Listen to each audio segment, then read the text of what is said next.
Alhamdulillahilladzi bini'matihi tatimmus salihat. Wassalatu wassalamu ala sayyidis sadat wa ala alihi wa ashabihi ahlil fadaili wal karamat. Ashhadu an la ilaha illallah wahdahu la syarika lah wa ashhadu anna sayyidana Muhammadan abduhu wa rasuluh la nabiyya ba'dah. Allahumma salli wa sallim wa barik ala sayyidina wa maulana Muhammadin nabiyil ummi wa ala alihi wa sahbihi wa barik wa sallim. Wa qala ta'ala fil Qur'anil azim wa huwa asdaqul qailin a'udzu billahi minasy syaithanir rajim. Ya ayyuhalladzina amanu taqullaha haqqa tuqatih wa la tamutunna illa wa antum muslimun.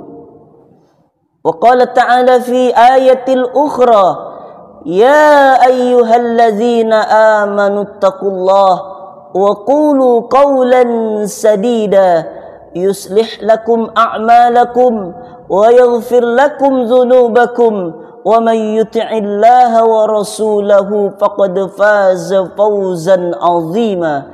Ibadallah, usikum wa nafsi bitaqwallah wa ta'atihi faqad fazal muttaqun. Hadirin jamaah Jumat yang dimuliakan oleh Allah Subhanahu wa taala.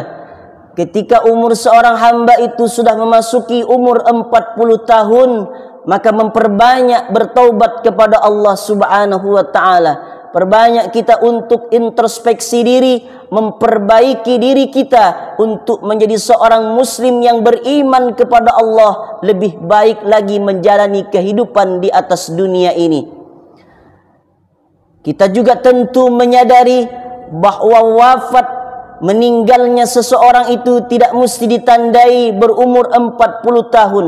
Berapa banyak anak-anak muda yang sudah wafat menghadap Allah, bahkan anak kecil, dan juga tidak sedikit orang tua banyak wafat menghadap Allah Subhanahu wa taala. Intinya maut itu merupakan rahasia dari Allah. Tiba-tiba dia bisa datang menghampiri seorang hamba. Kita persiapkan sebelum maut itu datang menjemput kita. Kullu nafsin za'iqatul maut. Tiap manusia yang bernyawa pasti akan merasakan kematian.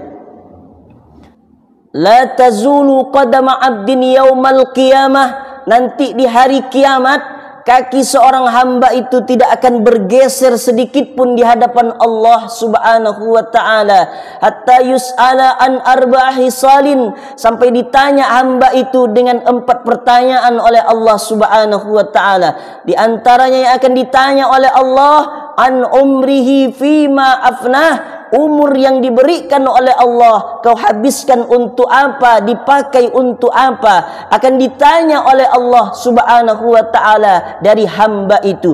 Maka umur itu adalah fase kehidupan manusia bersamaan dengan waktu yang berisikan nafas. Maka umur itu akan dihisap nanti di hadapan Allah Subhanahu wa taala.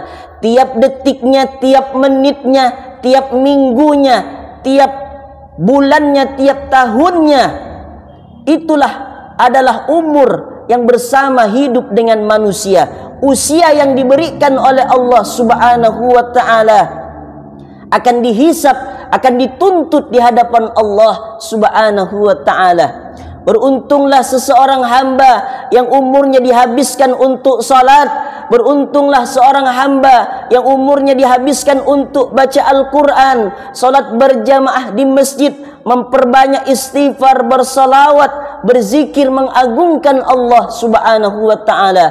Alangkah ruginya seorang hamba diberikan umur, diberikan usia oleh Allah, dipakainya untuk bermaksiat, dipakainya untuk berbuat lalai, dipakainya untuk pembangkangan kepada Allah, dan tidak ada hati ingin mau berubah kepada Allah Subhanahu wa taala. Na'udzubillah summa na'udzubillah. Umur itu mahal. Umur itu adalah sesuatu yang sudah dipakai oleh manusia, dia tidak akan pernah kembali lagi. 1 tahun yang lalu, tahun 2023, tidak akan pernah kembali lagi.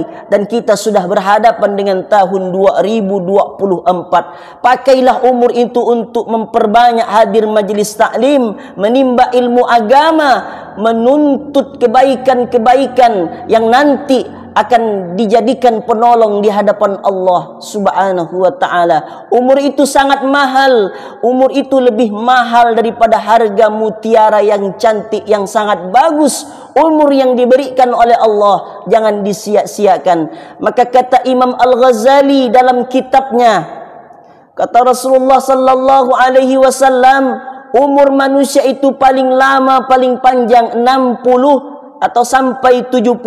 Ada seseorang hamba yang berumur 60, 70, maka itu sudah cakap di hadapan Allah. Apa kata Imam Al-Ghazali dalam kitabnya? Kalau seorang itu tidur sehari itu 8 jam, maka selama 60 tahun itu dihabiskan umurnya hanya untuk tidur saja selama 20 tahun. Andai kita beribadah kepada Allah, zuhur 5 menit, asar 5 menit, 5 waktu itu tiap kita kerjakan 5 menit, anggap 25 menit. Kurang bijaksana Ustaz. Okeylah, anggap kita hitung 4 jam. Maka selama 4 jam itu kita beribadah selama 60 tahun umur kita seandainya, maka kita sudah menghabiskan ibadah kita sebanyak 10 tahun saja. Selebihnya 30 tahun untuk kita beraktivitas di atas dunia, untuk kita berbicara, makan, dan lain-lain aktivitas yang lain yang membuat kita lalai kepada Allah Subhanahu wa ta'ala. Tidur sudah jelas 20 tahun kita lamanya tidur. Ibadah 10 tahun. Itu pun kalau kita ibadah, solat kita diterima oleh Allah. Kadang-kadang kita solat mungkin tidak ikhlas di hadapan Allah Subhanahu wa ta'ala. Mungkin tidak khusyuk. 10 tahun kita beribadah selama umur 60 tahun. Apakah pantas kita untuk masuk dalam surganya Allah Subhanahu wa ta'ala? Maka kalau ada seorang hamba ingin masuk ke surganya Allah karena amalnya, amal solehnya, maka hamba itu akan diusir oleh Allah Subhanahu wa ta'ala. Apalagi ibadah hanya 10 tahun. Tidak pantas kita untuk masuk dalam surganya Allah Subhanahu wa ta'ala. Lalu karena apa seorang hamba itu bisa masuk dalam surganya Allah? Karena rahmat dari Allah Subhanahu wa ta'ala. Pakailah umur itu untuk beribadah kepada Allah. Wa ma khalaqtul jinna wal insa illa liya'budun. Tidak aku ciptakan jin dan manusia itu, kata Allah, melainkan untuk beribadah kepada Allah Subhanahu wa ta'ala.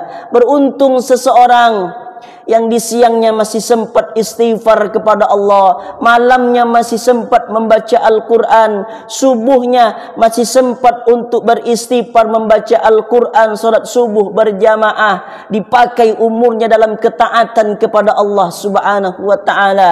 Maka umur itu akan menjadi penolong nanti di hadapan Allah ketika dipakai untuk ketaatan kepada Allah Subhanahu wa ta'ala. Ada satu cerita anak kecil yang sangat luar biasa. Ketika teman-temannya lagi sibuk bermain, bercanda, bergurau, bercerita, lari sana ke sini, tapi anak kecil ini duduk merenung di bawah pohon. Ketika itu ada orang tua yang alim menghampiri anak ini. Wahai gulam, wahai anak kecil, ada apa dengan engkau? Kenapa engkau tidak ikut bermain bersama teman-temanmu yang ceria, yang bersenang-senang? Apakah engkau ini anak yatim? Apakah engkau ini tidak punya ibu dan bapa? Apakah engkau ini orang miskin? Apa jawab anak kecil ini? Alihadza khuliqna, apakah aku diciptakan oleh Allah untuk main? Ketika mendengar jawaban yang demikian orang tua yang alim tadi, "Faman anta ya gulam?" Siapa engkau ini ya gulam? Qala Ali al-Uraidi. salah satu dari cucunya baginda Nabi Muhammad sallallahu alaihi wasallam, wajahnya bercahaya. Kita diciptakan oleh Allah bukan untuk main, bukan untuk senang-senang sesaat yang membuat kita lalai kepada Allah, bermewah-mewahan dengan dunia, bermewah-mewahan dengan harta, padahal semua itu akan membuat kita sengsara di dunia, sengsara di alam barzah, lebih-lebih di akhiratnya Allah Subhanahu wa taala. Pakai umur usia itu untuk memperbanyak kita bertaubat kepada Allah Subhanahu wa taala. Jangan banyak kita lalai kepada Allah Subhanahu wa taala, bahwa nasib kita di alam barzah di akhiratnya Allah begitu berat nanti di pengadilan Allah Subhanahu wa taala. Barakallahu li wa lakum fil Qur'anil azim wa nafa'ani wa iyyakum bima fihi minal ayati wadh-dhikril hakim wa taqabbala minni wa minkum tilawatahu innahu huwal ghafurur rahim.